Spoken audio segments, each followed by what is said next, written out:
토지를 영구히 팔지 말 것은 토지는 다 내 것임이니라. 너희는 거류민이요 동거하는 자로서 나와 함께 있느니라. 너희 기업에 온 땅에서 그 토지 무르기를 허락할지니 만일 내 형제가 가난하여 그의 기업 중에서 얼마를 팔았으면 그에게 가까운 기업 물을 자가 와서 그의 형제가 판 것을 물을 것이요 만일 그것을 물을 사람이 없고 자기가 부유하게 되어 물을 힘이 있으면 그 판 해를 계수하여 그 남은 값을 산 자에게 주고 자기의 소유지로 돌릴 것이니라.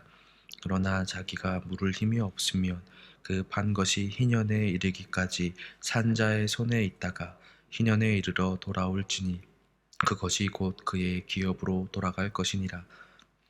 성벽 있는 성 내의 가옥을 팔았으면 판지 만 1년 안에는 물을 수 있나니 곧 그 기한 안에 물으려니와 1년 안에 물으지 못하면 그 성 안의 가옥은 산자의 소유로 확정되어 대대로 영구히 그에게 속하고 희년에라도 돌려보내지 아니할 것이니라. 그러나 성벽이 둘리지 아니한 촌락의 가옥은 나라의 전토와 같이 물러주기도 할 것이요 희년에 돌려보내기도 할 것이니라.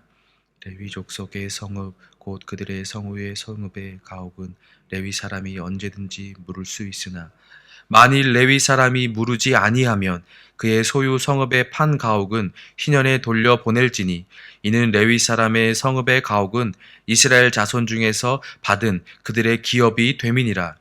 그러나 그들의 성읍 주위에 있는 들판은 그들의 영원한 소유지이니 팔지 못할지니라. 내 형제가 가난하게 되어 빈손으로 내 곁에 있거든 너는 그를 도와 거류민이나 동거인처럼 너와 함께 생활하게 하되 너는 그에게 이자를 받지 말고 내 하나님을 경외하여 내 형제로 너와 함께 생활하게 할 것인즉 너는 그에게 이자를 위하여 돈을 꾸어주지 말고 이익을 위하여 내 양식을 꾸어주지 말라. 나는 너희의 하나님이 되며 또 가나안 땅을 너희에게 주려고 애굽 땅에서 너희를 인도하여 낸 너희의 하나님 여호와이니라. 아멘. 함께 나눈 본문 말씀은 이스라엘의 토지의 법에 대해서 말씀하고 있습니다. 이 토지법은 토지 무르기라고 부르는 제도인데 희년이 되면 원래 땅 주인에게 모든 땅과 그리고 샀던 가옥들 것들이 원래 소유자에게 기업을 받은 자에게 돌아가게 하는 법이었습니다. 희년은 안식년이 7번이 지속된 후 반복된 후에 돌아오는 50번째 되는 해를 말합니다. 즉 50년째마다 원래 하나님으로부터 분배받은 기업과 가옥들로 소유주에게 돌아갔다는 말입니다. 이 해가 되면 하나님께서는 각 사람에게 나누어 주셨던 대로 원래대로 주인에게 돌아가게 되어 있었습니다. 땅을 주제로 한 이 본문을 말씀을 통해서 우리에게 주어진 삶 그리고 그 삶을 어떻게 살아야 하는지를 함께 나눠보며 은혜를 나누는 시간이 되길 소망합니다. 먼저 23절 말씀을 보겠습니다. 토지를 영구히 팔지 말 것은 토지는 다 내 것임이니라. 너희는 거류민이요 동거하는 자로서 나와 함께 있느니라. 아멘. 하나님께서는 토지를 영구하게 팔지 못하게 하셨습니다. 팔지 못하게 하신 이유는 하나님께로부터 분배받은 땅이었기 때문에 그 땅의 소유가 하나님의 것이었기 때문입니다. 그래서 이 토지의 주인이 누구인지 하나님께서는 분명히 밝히고 있습니다. 모두 다 내 것임이기 때문에 너희는 함부로 팔지 말라는 것입니다. 너희는 그 땅에 들여 사는 거류민이고 나와 함께 거하는 동거하는 사람들이다. 너희의 신분은 내가 맡겨주고 너희들이 그것을 맡아서 사용하는 사람들일 뿐이다 라는 것을 말씀해 주신 것이죠. 우리는 이 말씀에서 우리에게 주어진 삶을 어떠한 자세로 살아야 하는지를 알 수가 있습니다. 내 소유라고 생각하고 임의로 그 땅을 하나님께서는 팔지 말라고 하셨습니다. 이 말씀대로 하나님께서는 그 땅을 이스라엘 민족들에게 백성들에게 사용하도록 맡겨주신 것입니다. 이스라엘 백성들은 이를 기억하고 그 땅을 잘 사용해야 할 책임이 있는 것이죠. 또한 열심히 그 땅을 사용하되 기한이 되면 이 땅의 진정한 소유자가 누구였는지를 기억하고 그분이 원래대로 분배했던 대로 원래의 모습대로 돌아가게 만드는 것이 또한 그에 순종해야 되는 것이 자신들의 사명임을 함께 말씀하고 있는 것입니다. 이스라엘 백성들에게 이러한 땅이 가지는 의미는 매우 컸습니다. 아브라함 이후부터 자손들을 하나님께서 가나안 땅으로 이끌어 가셨습니다. 이스라엘 백성들을 가나안 땅이라는 목적지를 가지고 이끌어 가셨고, 그리고 또 그 땅에 들어간 이후에서도 하나님께서는 그 땅 안에서도 이스라엘 백성들을 지속적으로 이끌어 가셨습니다. 땅을 매개체로 삼아서 그들을 이끄시고 보살펴 주셨죠. 그 땅이 가지는 의미는 이스라엘 백성들에게 있어서 정체성과도 같았습니다. 이스라엘 백성들의 삶의 공간이었고, 그리고 앞길, 미래였고, 그리고 소망이 바로 그 땅이었습니다. 하나님께서는 그 땅을 향하게 하시며 그들을 이끌어 가게 하셨고, 그 땅을 정화시키고 분배시키며 살게 하시며 그 땅을 바라보고 살게끔 이끌어 가셨습니다. 즉, 그들의 삶의 공간이고 미래이고 소망은 땅으로 대변되었지만 그 땅은 하나님으로부터 왔기에 그들의 미래이고 터전이고 소망은 하나님이시라는 것을 말씀하고 있습니다. 희년, 이 토지법은 내 것이 아님을 인정하고 하나님의 것인 걸 인정함과 동시에 하나님 한 분만을 바라보고 그분이 우리의 미래이고 그분이 우리의 소망이 되신 것을 기억하며 살게 하는 하나의 장치로 볼 수가 있습니다. 우리의 삶에서 그 주인은 누구이겠습니까? 이 세상에서 살아가면서 이 세상의 법을 따르며 가치를 공유하며 살아가는 우리들이지만, 우리는 우리의 진정한 주인 되시는 분이 누구인지, 내 삶의 주인이 누구인지를 정확히 분별하고 알고 따라야 합니다. 그래야만 우리가 살아가는 이 땅에서 은혜를 받고 은혜를 누리며 온전하게 살아갈 수가 있습니다. 우리에게 주신 모든 것들은 하나님의 은혜라고 우리는 고백하며 살아갑니다.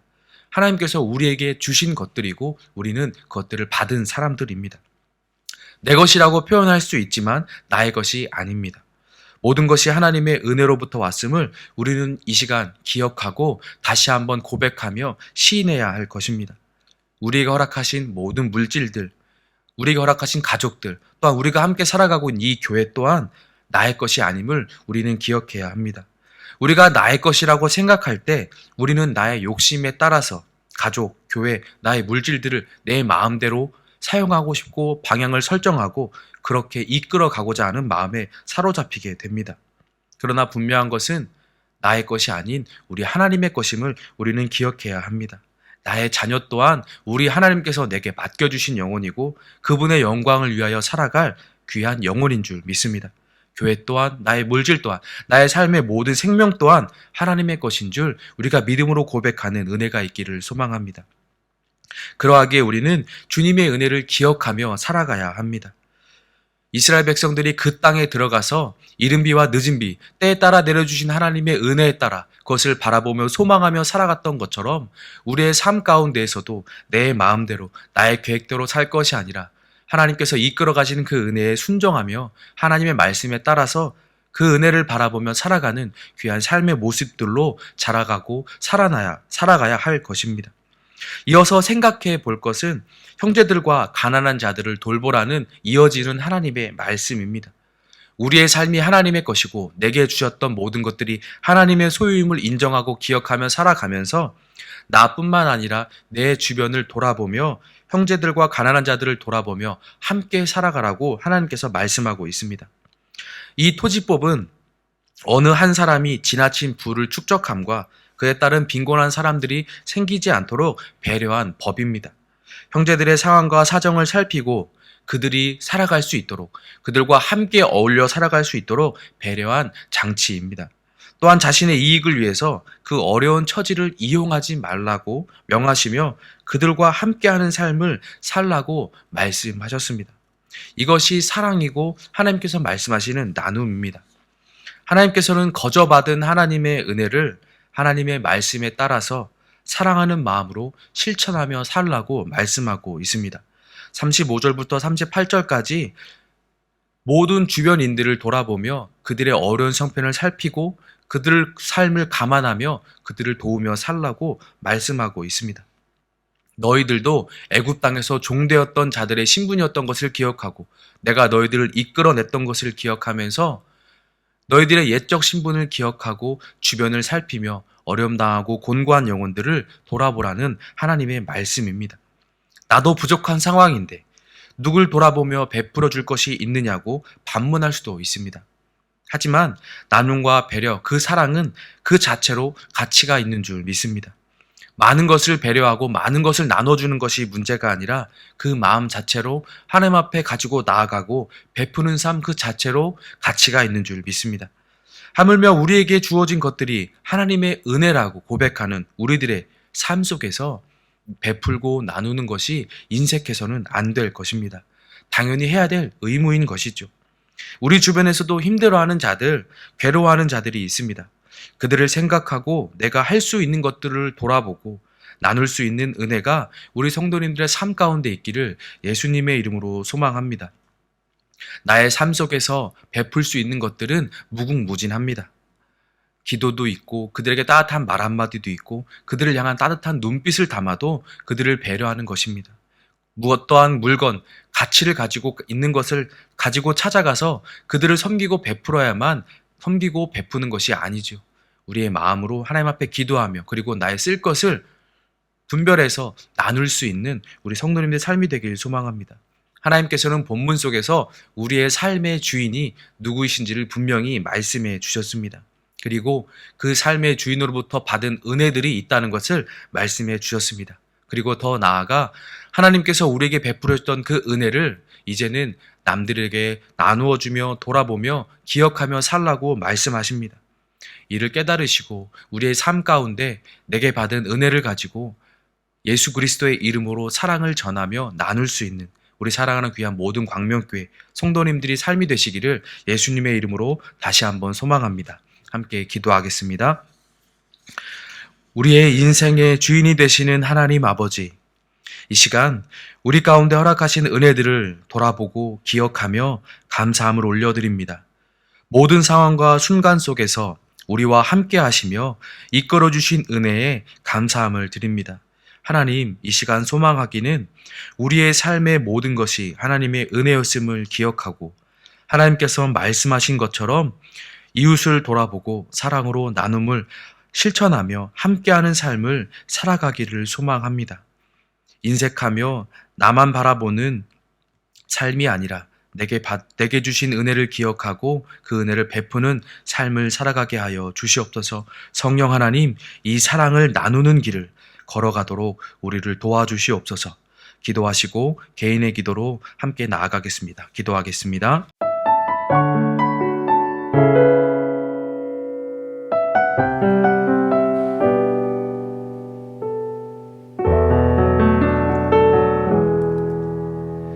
예수 나의 좋은 치료자, 그의 눈이 머무는 곳은 나의 슬픔과 고통, 고개를 들어 그의 눈을 볼 때에 난 알았네. 예수 나의 좋은 치료자,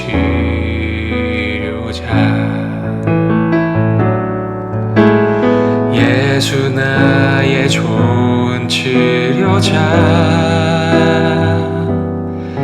그의 손길이 닿는 곳은 나의 상처와 아픔, 영원히 흐를 것 같았던 눈물 다 멎었네. 예수 나의 치료자,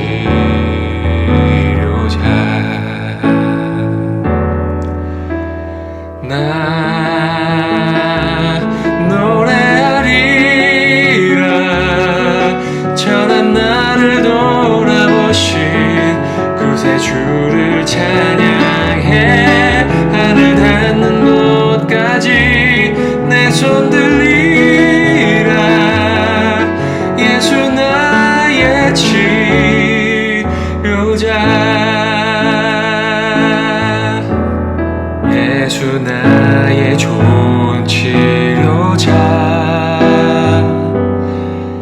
그의 손길이 닿는 곳은 나의 상처와 아픔, 영원히 흐를 것 같았던 눈물 다 멎었네. 예수 나의 치료자,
나의 치료자.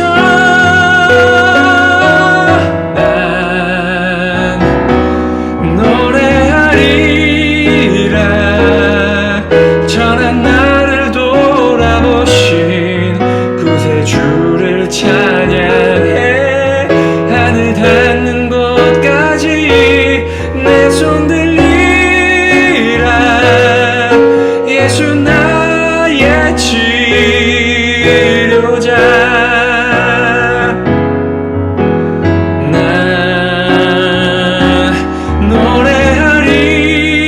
노래하리라. 전한 나를 돌아보신 구세주를 찬양해. 하늘 닿는 곳까지 내 손 들리라. 예수 나의 치료자.